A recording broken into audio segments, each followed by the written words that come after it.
എല്ലാവർക്കും നമസ്കാരം.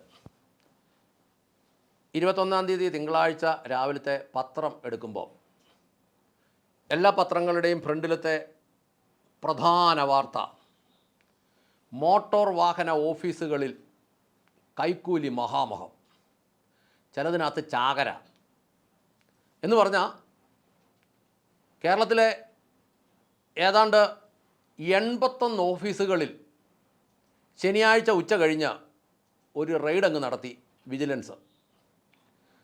റെയ്ഡ് നടത്തി കഴിഞ്ഞപ്പോൾ വന്ന കാര്യങ്ങളാണ് ഇതിനകത്തുനിന്ന് മനസ്സിലാകുന്നത്. 8 ലക്ഷം രൂപയൊക്കെ UPA ഇടപാടിൽ കൂടെ കൈക്കൂലി മേടിച്ചിട്ടുണ്ട്. പണ്ടൊക്കെ കൈക്കൂലി എന്ന് പറയുന്നത് ഒതുക്കത്തിൽ കൊണ്ട് കൊടുക്കുന്നതായിരുന്നു, ഇങ്ങനെ കൊണ്ട് അഡ്ജസ്റ്റ്മെൻറ്റിൽ കൊടുക്കുന്നതായിരുന്നു കൈക്കൂലി.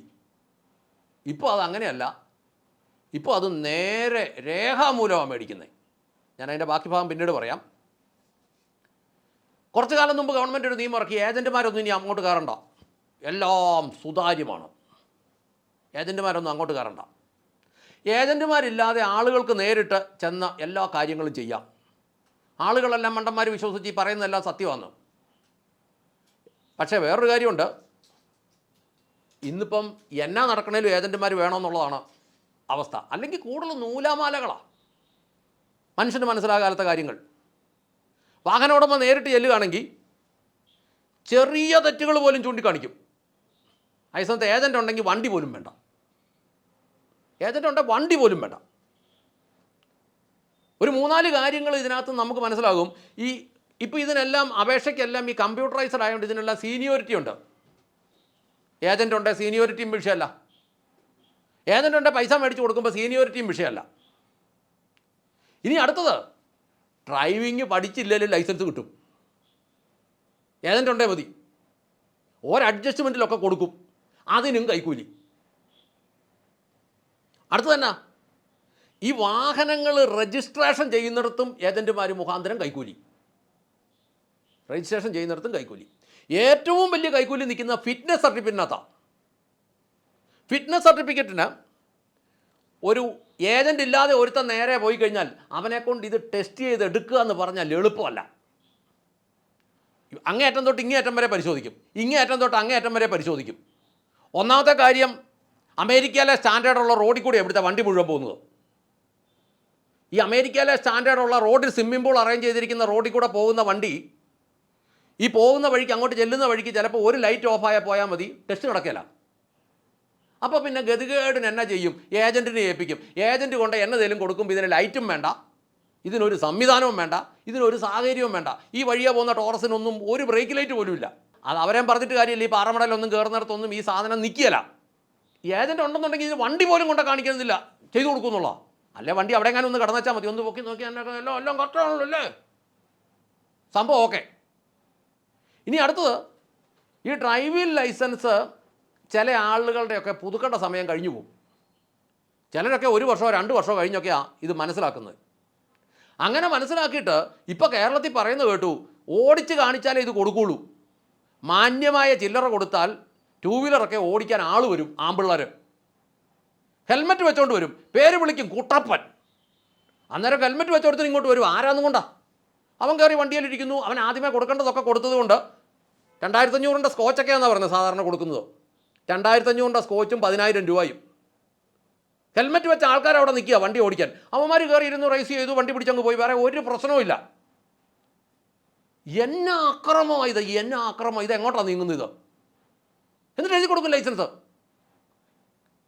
സർക്കാരിന് പൈസ ഉണ്ടാക്കാൻ വേണ്ടി ഓടി നടക്കുന്ന ആൾക്കാരാണ്. ഈ സർക്കാരിന് പൈസ ഉണ്ടാക്കാൻ ഇവരോട് പറഞ്ഞേക്കുന്നുണ്ടാണ് ഇവർക്ക് അതിൽ കൂടുതൽ ഇവരുണ്ടാക്കുന്നത്. ഏജൻറ്റുമാർ ഓഫീസിൽ കയറാൻ പാടില്ലെന്ന് നിയമം ഏത് പട്ടി അനുസരിക്കുന്നു? ഏജൻ്റ് ഇല്ലെങ്കിൽ ഓഫീസില്ലെന്നുള്ളതാണ് സത്യം. ഏജൻ്റ് ഇല്ല, ഓഫീസില്ല. ഏജൻറ്റ് ഓഫീസിൽ കയറരുതെന്ന് നിയമം, ഏജൻ്റ് ഇല്ലെങ്കിൽ ഓഫീസില്ലെന്നുള്ളത് സത്യം.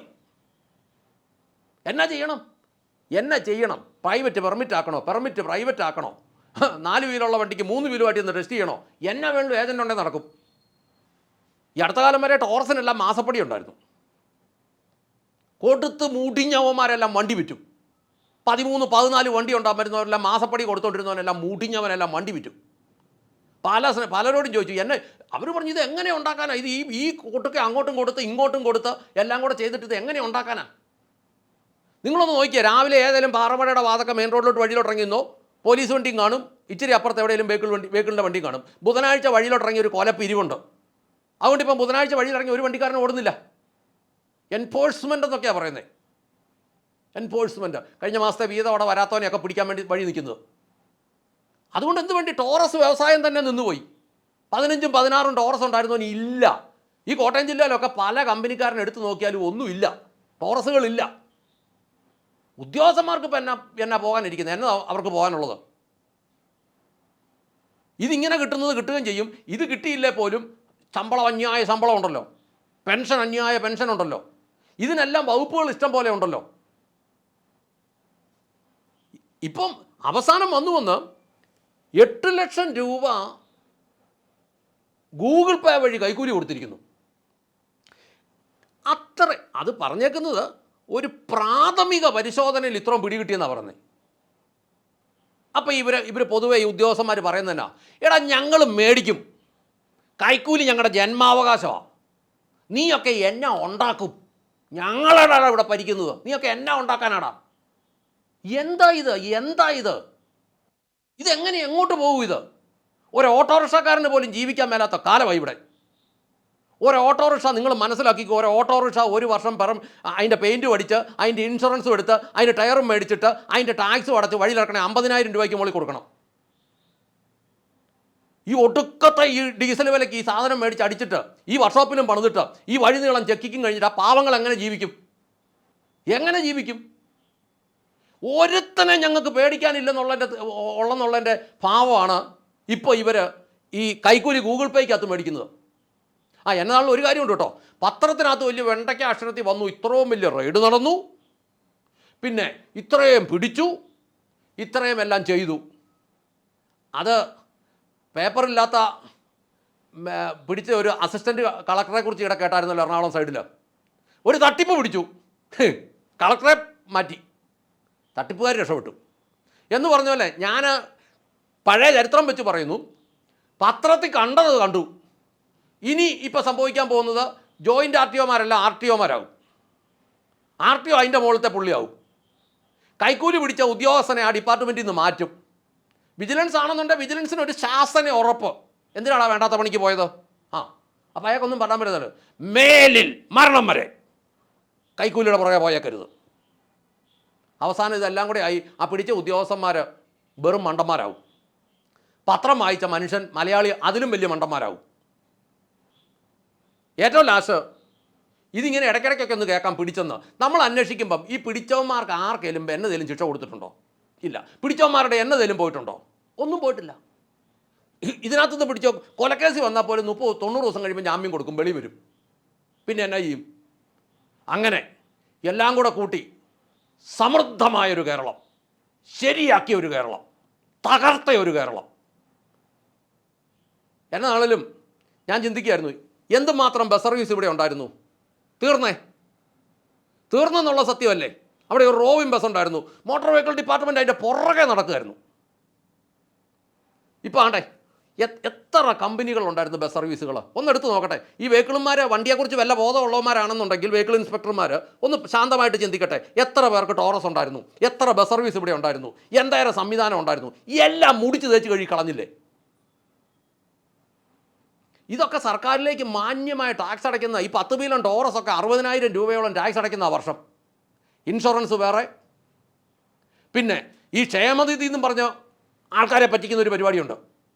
ആർക്കാ കൊടുക്കുന്നൊന്നും അറിയത്തില്ല. എണ്ണ അടയ്ക്കണേലും ക്ഷേമനിധി ഉണ്ടാക്കണം. എങ്ങോട്ടാ പോകുന്ന ഒരു പിടിയില്ല. ഡീസൽ അതിനകത്തുനിന്നുള്ളത്, സ്പെയർ പാർട്സിനകത്തുനിന്നുള്ളത്, ഈ സർവീസിന് വരെ പോകുന്നതിൻ്റെ GST ഈ ഉണ്ടെങ്കിലല്ലേ എടുക്കാൻ പറ്റുള്ളൂ. ഉണ്ടെങ്കിലല്ലേ ഇത് അടിക്കാൻ പറ്റുള്ളൂ. എൻ്റെ ഗ്രാമത്തിൽ 35-36 മസ്താ ടിപ്പർ ഉണ്ടായിരുന്നു, അല്ലെങ്കിൽ ഒരു 5 വർഷം മുമ്പ്. അവസാനം ഇപ്പോൾ ഉള്ളത് 4 ശരിയാക്കി, എല്ലാം ശരിയാക്കി. അതുകൊണ്ട് അവരും വളരെ ഡീസൻ്റായിട്ട് വീണ്ടും പൂർവാധികം ശക്തമായി ഗൂഗിൾ പേ കൂടിയല്ല, ഇനിയിപ്പം നേരെ ചെക്ക് വെച്ച് മേടിക്കും, ചുണയുള്ളത് ചെയ്യടാ എന്ന് അവർ ഉറപ്പിക്കാനുള്ള ധൈര്യം അവർക്ക് എവിടെ നിന്ന് കിട്ടിയോ അത് വർദ്ധിച്ചു വരും എന്നതാണ് നമ്മൾ മനസ്സിലാക്കുന്ന സത്യം. ഏതായാലും അവരവരുടെ കാര്യം നടക്കട്ടെ, ജനത്തിന് തെണ്ടി തിന്നാം എന്ന് പറഞ്ഞുകൊണ്ട് നിർത്തട്ടെ. നന്ദി, നമസ്കാരം.